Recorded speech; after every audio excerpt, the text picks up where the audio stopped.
Existem coisas sobre a morte e ressurreição de Lázaro que tu precisa ter claro na tua mente. São muitos ensinamentos que podemos extrair dessa passagem, mas hoje eu vou te contar 5. Oi, povo de Deus, tudo bem com vocês? Então hoje a gente vai conversar um pouquinho sobre a morte e ressurreição de Lázaro. Tem muitos ensinamentos que a gente pode extrair a partir disso, mas hoje eu vou te contar os 5 que, na minha opinião, são os principais. Se tu tiver outros ensinamentos, outros insights a partir do que tu leu dessa passagem, comenta aqui pra gente juntos aprender mais sobre a palavra de Deus. Então, antes de qualquer coisa, vamos contextualizar, explicar então quem é Lázaro, quem é que foi Lázaro. Lázaro foi irmão de Marta e Maria, muito conhecido na narrativa bíblica por ter sido ressuscitado por Jesus. Lázaro morava em Betânia, da Judéia, e não se sabe muito sobre a biografia dele. O que a gente tem, de explicação a respeito dele é isso que eu comentei, as irmãs dele e de onde ele vinha. Lázaro era amigo de Jesus. Gente, olha que coisa incrível! Ele era tipo um BFF de Jesus, sabe? A Bíblia diz que Jesus amava a família dele. Eu vou ler com vocês aqui a passagem que fala a respeito de Lázaro, porque é muito importante a gente ter bem em mente esses versículos para que tu possa entender os ensinamentos que eu vou te colocar aqui nesse vídeo. Então, se tu já conhece detalhadamente a história de Lázaro, pode passar uns minutinhos, mas é bem importante que tu tenha claro esses versículos aqui para compreensão melhor do que eu vou te falar. Então abre a tua Bíblia no livro de João, capítulo 11. Eu vou ler a versão NVI. Havia um homem chamado Lázaro. Ele era de Betânia, do povoado de Maria e de sua irmã Marta. E aconteceu que Lázaro ficou doente. Maria, sua irmã, era a mesma que derramara perfume sobre o Senhor e lhe enxugara os pés com os cabelos. Então as irmãs de Lázaro mandaram dizer a Jesus: Senhor, aquele a quem amas está doente. Ao ouvir isso, Jesus disse: essa doença não acabará em morte. É para a glória de Deus, para que o Filho de Deus seja glorificado por meio dela. Jesus amava Marta, a irmã dela, e Lázaro. No entanto, quando ouviu falar que Lázaro estava doente, ficou mais 2 dias onde estava. Depois disse aos seus discípulos: vamos voltar para a Judéia. Estes disseram: Mestre, há pouco os judeus tentaram apedrejar-te, assim mesmo vais voltar para lá? Jesus respondeu: o dia não tem 12 horas? Quem anda de dia não tropeça, pois vê a luz deste mundo. Quem anda de noite tropeça, pois nele não há luz. Depois de dizer isso, prosseguiu dizendo-lhes: nosso amigo Lázaro adormeceu, mas vou até lá para acordá-lo. Seus discípulos responderam: Senhor, se ele dorme, vai melhorar. Jesus tinha falado de sua morte, mas os seus discípulos pensaram que ele estava falando simplesmente do sono.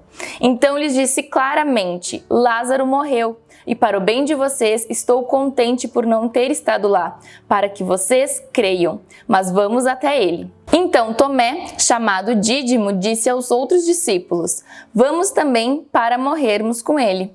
Ao chegar, Jesus verificou que Lázaro já estava no sepulcro havia 4 dias. Betânia distava a cerca de 3 quilômetros de Jerusalém, e muitos judeus tinham ido visitar Marta e Maria para confortá-las pela perda do irmão. Quando Marta ouviu que Jesus estava chegando, foi encontrá-lo, mas Maria ficou em casa. Disse Marta a Jesus: Senhor, se estivesses aqui, meu irmão não teria morrido. Mas sei que mesmo agora Deus te dará tudo o que pedires. Disse-lhe Jesus: o seu irmão vai ressuscitar. Marta respondeu: eu sei que ele vai ressuscitar na ressurreição no último dia. Disse-lhe Jesus: eu sou a ressurreição e a vida. Aquele que crê em mim, ainda que morra, viverá. E quem vive e crê em mim não morrerá eternamente. Você crê nisso? Ela lhe respondeu: sim, Senhor, eu tenho crido que tu és o Cristo, o Filho de Deus que devia vir ao mundo. E depois de dizer isso, foi para casa e, chamando à parte Maria, disse-lhe: o mestre está aqui e está chamando você. Ao ouvir isso, Maria levantou-se depressa e foi ao encontro dele. Jesus ainda não tinha entrado no povoado, mas estava no lugar onde Marta o encontrara. Quando notaram que ela se levantou depressa e saiu, os judeus que a estavam confortando em casa seguiram-na, supondo que ela ia ao sepulcro para ali chorar. Chegando ao lugar onde Jesus estava e vendo-o, Maria prostrou-se aos seus pés e disse: Senhor, se estivesses aqui, meu irmão não teria morrido. Ao ver chorando Maria e os judeus que a acompanhavam, Jesus agitou-se no espírito e perturbou-se. Onde o colocaram? Perguntou ele. Vem e vê, Senhor, responderam eles. Jesus chorou. Então os judeus disseram: Vejam como ele o amava. Mas alguns deles disseram: Ele que abriu os olhos do cego não poderia ter impedido que esse homem morresse? Jesus, outra vez, profundamente comovido, foi até o sepulcro. Era uma gruta com uma pedra colocada à frente. Tirem a pedra, disse ele. Disse Marta, irmã do morto: Senhor, ele já cheira mal, pois já faz 4 dias. Disse-lhe Jesus: Não lhe falei que se você cresce, veria a glória de Deus? Então tiraram a pedra. Jesus olhou para cima e disse: Pai, eu te agradeço, porque me ouviste. Eu sabia que sempre me ouves, mas disse isso por causa do povo que está aqui, para que creia que tu me enviaste. Depois de dizer isso, Jesus bradou em alta voz: Lázaro, venha para fora. O morto saiu com as mãos e os pés envolvidos em faixas de linho e o rosto envolto num pano. Disse-lhe Jesus: Tirem as faixas dele e deixem-no ir. Muitos dos judeus que tinham vindo visitar Maria, vendo o que Jesus fizera, creram nele. Mas alguns deles foram contar aos fariseus o que Jesus tinha feito. Então os chefes dos sacerdotes e os fariseus convocaram uma reunião do sinédrio. O que estamos fazendo? Perguntaram eles. Aí está o homem realizando muitos sinais miraculosos. Se o deixarmos, todos crerão nele. E então os romanos virão e tirarão tanto o nosso lugar como a nossa nação. Então um deles, chamado Caifás, que naquele ano era o sumo sacerdote, tomou a palavra e disse: Nada sabeis. Não percebeis que vos é melhor que morra um homem pelo povo e que não pereça toda a nação? Ele não disse isso de si mesmo, mas sendo sumo sacerdote naquele ano, profetizou que Jesus morreria pela nação judaica. E não somente por aquela nação, mas também pelos filhos de Deus que estão espalhados para reuni-los num povo. E daquele dia em diante, resolveram tirar-lhe a vida. Ufa, é bastante coisa, né? Mas com esses 53 versículos a gente consegue ter plena consciência de quem foi Lázaro, do que Jesus fez por Lázaro e a partir disso a gente extrair vários ensinamentos. O primeiro ensinamento é: quando Jesus te diz algo, ele vai cumprir. Deus não volta atrás com os planos que ele tem para a tua vida. Deus tem palavra. Se ele falou algo, ele vai cumprir. A passagem diz que Jesus falou assim: essa doença não acabará em morte, é para a glória de Deus, para que o Filho de Deus seja glorificado por meio dela. Ou seja, ele afirmou isso. Mas Marta, quando viu Jesus, ela ainda se queixou, dizendo que se Jesus tivesse vindo antes, o irmão dela não teria morrido. Ou seja, Marta se apegou ao que os seus olhos estavam vendo e não ao que Jesus já havia falado para ela. E quantas vezes a gente faz o mesmo? Mas a verdade é que nenhuma morte pode impedir aquilo que Jesus tem para fazer nas nossas vidas. Então, se Deus te deu uma palavra, por mais fora que ela possa parecer, né? Por mais difícil que ela possa parecer, que tudo ao teu redor conspira contra isso, apenas creia, porque é a certeza de que isso acontecerá. Deus não volta atrás com aquilo que ele já falou para ti. O segundo ensinamento é que as coisas não acontecem na hora que a gente quer, mas quando Deus crê que é a hora certa e que nós estamos prontos. A hora certa para Jesus operar aquele milagre era exatamente aquela, quando Lázaro já cheirava mal. Mas para as pessoas a hora certa era antes de Lázaro dar o seu último suspiro. Então essa passagem também nos ensina que o tempo de Deus é perfeito. As coisas acontecerão no tempo certo que tem que acontecer. Há um propósito para tudo. Então Deus vai alcançar as bênçãos que ele tem para nós quando ele crê que nós estamos prontos e quando ele crê que é a hora certa. A hora certa para nós pode não ser a mesma para Deus, mas a hora certa de Deus é perfeita e a nossa é imperfeita. O terceiro ensinamento é que existem coisas que acontecem nas nossas vidas para que a glória de Deus seja revelada. Às vezes a gente passa por provações, passa por coisas difíceis, a gente até não entende muito bem o que está acontecendo, mas é aquilo que eu sempre digo para vocês, a gente só pode experimentar milagres se a gente está passando por uma situação desconfortável, porque o milagre não precisa existir se tá tudo bem, o milagre não vai vir no dia que tu está sentado na beira da praia, né, tomando uma limonada, curtindo a vida, não precisa, tá tudo bem. O milagre ele vai acontecer em situações assim, como foi, né, ali na situação de Lázaro. Então, às vezes a gente passa por provações que é justamente para que a glória de Deus seja revelada. Olha só, humanamente falando, não tinha mais o que fazer com Lázaro. Lázaro já estava morto e ele já cheirava mal há 4 dias. Então, realmente só um milagre. Eu fico pensando que se Jesus tivesse operado esse milagre antes, né?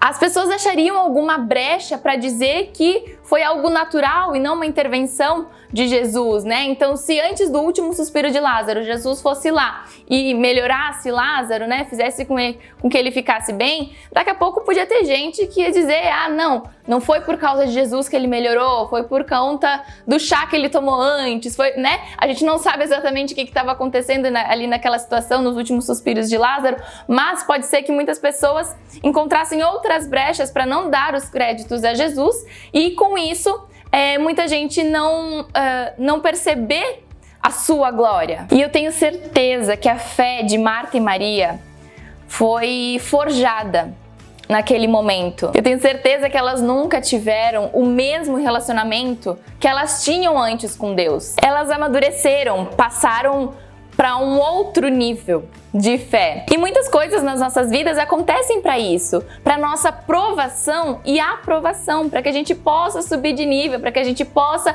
mergulhar mais fundo no nosso relacionamento com Deus, depender ainda mais dele. O quarto ensinamento é que Jesus chorou. E se Jesus é aquele que a gente tem que se inspirar, que a gente tem que imitar, a gente aprende uma forte lição aqui. Se permita chorar. Se permita ficar triste em algumas situações. A tristeza não pode ser a tua condição, ela não pode ser a tua personalidade, mas o choro faz parte das nossas vidas. Eu lembro que antes de conhecer Jesus, em algumas viradas de ano, eu fazia a seguinte promessa para mim mesmo: esse ano eu vou chorar menos. E eu mal sabia o quão cruel eu estava sendo comigo mesma, porque para mim o que eu via de choro era um sinal de fraqueza, era um sinal de vulnerabilidade, algo que não era legal, sabe? Se tu chora, não é legal. E eu sempre fui uma pessoa que eu transpareço muito as minhas emoções. Se eu tô feliz, se eu tô emocionada, eu choro. Se eu tô triste, eu choro. Eu nunca tive receio e nunca escondi os meus sentimentos. Então, a pessoa só de olhar pra mim, ela vai saber o que eu tô sentindo. Então, se eu tô vendo um filme que eu me emociono, eu choro, independente de quem esteja na frente. Só que antes de eu conhecer Jesus, eu achava que isso era um defeito.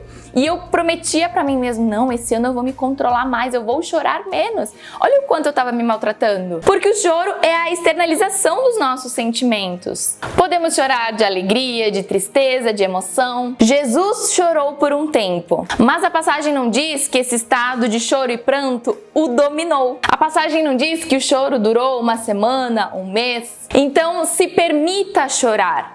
Mas não permita que esse estado de tristeza e choro te dominem e perpetuem mais do que deve. Não permita que isso seja algo rotineiro, algo que já faça parte assim da tua característica, porque viver com Jesus é alegria. Vigie, porque muitas vezes é o próprio inimigo querendo colocar no teu coração esse sentimento de tristeza. E o quinto ensinamento é o seguinte, olha só o que diz nessa passagem.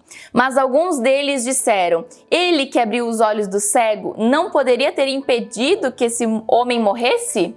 Gente, olha a audácia dessas pessoas em falar isso para Jesus, depois de presenciar tantos milagres, depois de realmente testificar tudo o que Jesus havia feito. Jesus nos ensina em diversas passagens que ele não se preocupava com as críticas. Ele se preocupava com o que Deus falava a respeito dele apenas. Se Jesus parasse para se justificar a cada crítica que faziam a ele, ele nunca cumpriria o seu propósito, ele nunca exerceria o seu ministério. Olha só que engraçado. As mesmas pessoas que estavam aqui nesse versículo criticando Jesus por ele não ter feito a ressurreição no momento que eles achavam que era o correto, alguns minutos depois estão enaltecendo Jesus pela ressurreição. Isso nos ensina que a gente não tem que se apegar ao que as pessoas falam de nós, nem que seja ruim e nem que seja bom. Porque as mesmas pessoas que hoje falam mal de ti, amanhã podem estar te elogiando e vice-versa. E se tu estiver focando naquilo que eles estão falando de ti, tu sempre se frustrará. E com isso tu não cumprirá o teu propósito. Por isso, eu sei que é difícil quando alguma pessoa fala algo que é cruel, que não é verdadeiro. Mas foque em Jesus diariamente, a cada minuto. Ajuste o teu foco para mirar somente em Jesus, para querer saber o que Ele diz ao teu respeito. Quando vier uma crítica, antes de deixar com que isso entre no teu coração, pergunte a Jesus: e o Senhor? O que o Senhor acha a respeito disso? Foque nele apenas. Gente, espero muito que vocês tenham gostado desse vídeo, que vocês possam colocar esses ensinamentos no dia a dia de vocês, porque é isso que a gente tem que fazer com as passagens que a gente lê da Bíblia, né? Não ler apenas como uma história, mas entender que é a palavra de Deus diretamente para nós. Então, como que a gente pode incluir esses ensinamentos que eu compartilhei aqui com vocês no dia a dia de vocês? Então, se possível, anota isso tudo aqui que eu falei, tópicos que tenham falado mais contigo e coloca no mural, coloca na geladeira, para que volta e meia tu possa olhar e tu possa se lembrar desses ensinamentos acerca dessa passagem, tá bom? Eu te peço para se inscrever nesse canal porque é muito importante para que o YouTube entenda que é um conteúdo relevante e com isso propague a mensagem do Evangelho para as pessoas, tá bom? Copie esse link aqui e envia para as tuas amigas também. Um beijo e fiquem com Deus!